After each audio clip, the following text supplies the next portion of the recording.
नमस्कार दोस्तों, आज दिन भर की बड़ी खबरों में आपका स्वागत है। मैं हूं मीनू। आज इस बुलेटिन में हम बात करेंगे देश दुनिया की तमाम टॉप ट्रेडिंग हेडलाइंस की। पीएम मोदी सबसे ज्यादा दिन सरकार प्रमुख रहने वाले राजनेता, सीएम पीएम मिलाकर बतौर हेड ऑफ गवर्नमेंट 8,931 दिन पूरे। घरेलू फ्लाइट्स का किराया 23 मार्च से बढ़ा सकेगी एयरलाइंस, सरकार ने रोक हटाई। इंडिगो संकट के दौरान 18,000 रुपए तय की थी अधिकतम सीमा। होटल रेस्टोरेंट्स एलपीजी की जगह पीएनजी चुने, सरकार ने गैस डिस्ट्रीब्यूशन कंपनियों को जल्दी कनेक्शन देने को कहा। पाकिस्तान दुनिया का सबसे ज्यादा आतंकवाद प्रभावित देश, पिछले साल 1139 लोग मारे गए। रिपोर्ट, भारत में आतंकी घटनाएं 43% घटी। अमेरिका से एलपीजी, रूस से क्रूड लेकर भारत पहुंचा शिप। गैस, कच्चा तेल लेकर 5 जहाज भारत आ चुके। फारस की खाड़ी में सभी 22 जहाज सुरक्षित। पीएम मोदी की पश्चिम एशिया के हालात पर हाई लेवल बैठक, शाह, नड्डा, पुरी समेत सीनियर लीडर मौजूद। गैस, तेल और ऊर्जा की स्थिति पर चर्चा की। दावा, ईरान ने हीट ट्रैकिंग मिसाइल से अमेरिकी F-35 को गिराया। यह दुनिया का सबसे एडवांस फाइटर जेट, लेकिन ईरानी खतरे का अंदाजा नहीं लगा पाया। ईरान ने इजराइल पर 4 मिसाइलें दागी, 300 लोग घायल। ट्रंप ने होर्मुज खोलने के लिए 48 घंटे का अल्टीमेटम दिया। ट्रंप का ईरान को अल्टीमेटम, 48 घंटे में होर्मुज खोले, नहीं तो पावर प्लांट तबाह करेंगे। ईरान बोला, अमेरिका इजराइल के वाटर प्लांट उड़ा देंगे। संजय राउत बोले, मोदी जी अब झोला उठाओ और चले जाओ, आप देश चलाने के काबिल नहीं, रुपया गिर रहा है। पीएम इलेक्शन कैंपेन में बिजी। असम चुनाव, कांग्रेस से आए सांसद को टिकट देने पर नाराजगी। जिन भाजपा विधायकों का टिकट कटा, उन्होंने निर्दलीय लड़ने की बात कही। पाकिस्तान के पूर्व राजनयिक बोले, अगर अमेरिका ने हमला किया तो मुंबई दिल्ली पर अटैक करेंगे। ईरान ने इजराइल के लिटिल इंडिया पर बरसाए बम, परमाणु केंद्रों को भी किया टारगेट, 100 से ज्यादा घायल। स्ट्रेट ऑफ होर्मुज में बिछी बारूदी सुरंग, जहाजों के लिए मौत की घंटी। जापान ने ईरान के सामने रखा प्रस्ताव। धीरे धीरे सामान्य हो रहे हालात, पहले रूसी तेल टैंकर एक्वा टाइटन और अब एलपीजी वाला अमेरिकी जहाज भारत पहुंचा। ईरान ने इजराइल को बनाया निशाना, एयर डिफेंस सिस्टम फेल होने से डिमोना एराद में 100 से अधिक घायल। रिपोर्ट, ईरान से सीज फायर वार्ता करना चाहते हैं ट्रंप। ईरान की शर्त, पहले मुआवजा दो, आगे हमला नहीं होगा, इसकी गारंटी भी चाहिए। सोनम वांगचुक 6 महीने बाद लेह पहुंचे, हजारों लोगों ने स्वागत किया, बोले उम्मीद के साथ आगे बढ़ रहे।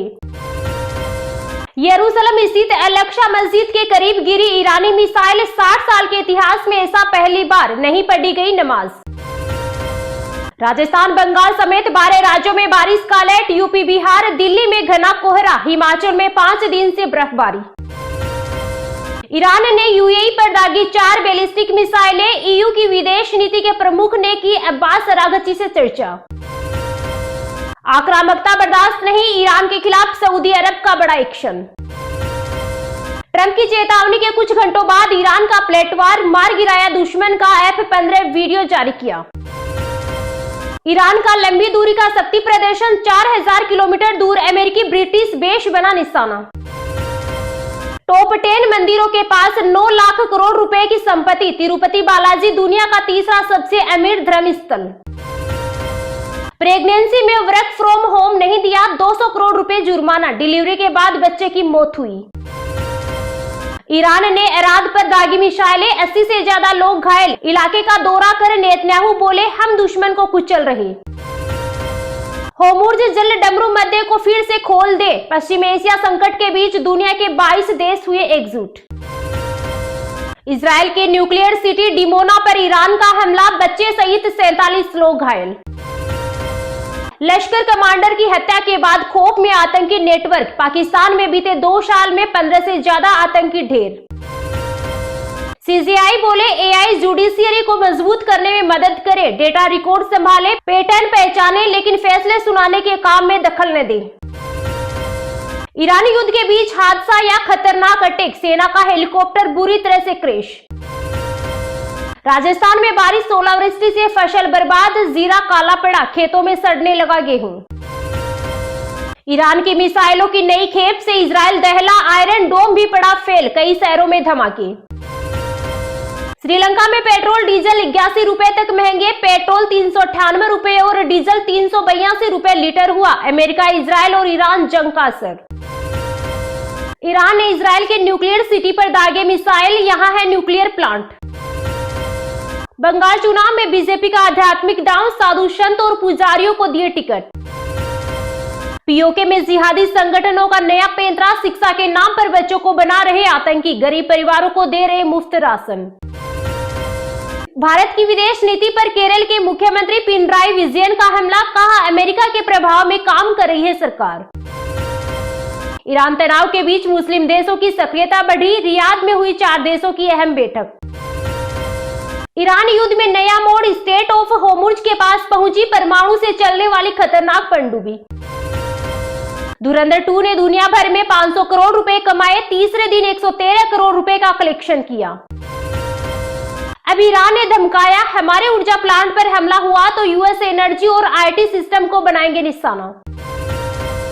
ये तो थी आज की कुछ टॉप हेडलाइंस। तो चलिए अब जानते हैं आज की कुछ महत्वपूर्ण खबरों को विस्तार से। अगले 5 दिन होंगे भारी, तेज बारिश, 70 की स्पीड से हवाएं चलेंगी तूफानी, बिजली ओलावृष्टि से बरते सावधानी। भारत के कई राज्यों में मौसमी गतिविधियों ने गर्मी का असर खत्म कर दिया है। मौसम के बदलते पैटर्न ने हीटवेव पर लगाम लगा रखी है। मौसम विभाग का पूर्वानुमान है कि इस पूरे सप्ताह में कई राज्यों में आंधी बारिश का सिलसिला जारी रह सकता है, जिससे न्यूनतम और अधिकतम तापमान में गिरावट जारी रहेगी। 23 मार्च से ओडिशा, सिक्किम, मिजोरम, मणिपुर, त्रिपुरा, असम, पश्चिम बंगाल, छत्तीसगढ़ और झारखंड में आंधी तूफान के साथ तेज बारिश का अलर्ट घोषित किया गया है। इस दौरान आकाशीय बिजली गिरने और ओलावृष्टि को लेकर चेतावनी जारी की गई है। वहीं दक्षिण भारत में एक साइक्लोनिक सर्कुलेशन के प्रभाव से तमिलनाडु, केरल और कर्नाटक के कुछ तटीय भागों पर तूफानी हवाओं के साथ मेघ बरस सकते हैं। हालांकि अन्य हिस्सों पर हीटवेव की गति बढ़ने की संभावना जताई गई है। आईएमडी ने बताया कि अगले पूरे सप्ताह की अवधि में वेस्टर्न डिस्टर्बेंस के प्रभाव से उत्तराखंड, हिमाचल प्रदेश और जम्मू कश्मीर में तेज हवाएं, ओला गिरने और बर्फबारी के साथ बारिश होने का पूर्वानुमान है। इधर दिल्ली, राजस्थान समेत समूचे उत्तर भारत के कुछ हिस्सों पर बादलों की आवाजाही रहने और बूंदाबांदी या हल्की बारिश से मौसम बदला रहेगा। फिलहाल अगले सप्ताह तक तापमान सामान्य रहेगा, जिससे गर्मी से राहत मिलेगी। मौसम विभाग ने बताया कि उत्तर पश्चिम और पश्चिम भारत के बड़े हिस्सों में मौसम का पैटर्न बदलता नजर आएगा। इसके प्रभाव से कई राज्यों में भीषण आंधी तूफान के साथ बारिश और ओलावृष्टि एवं आकाशीय बिजली गिरने का खतरा बना रहेगा।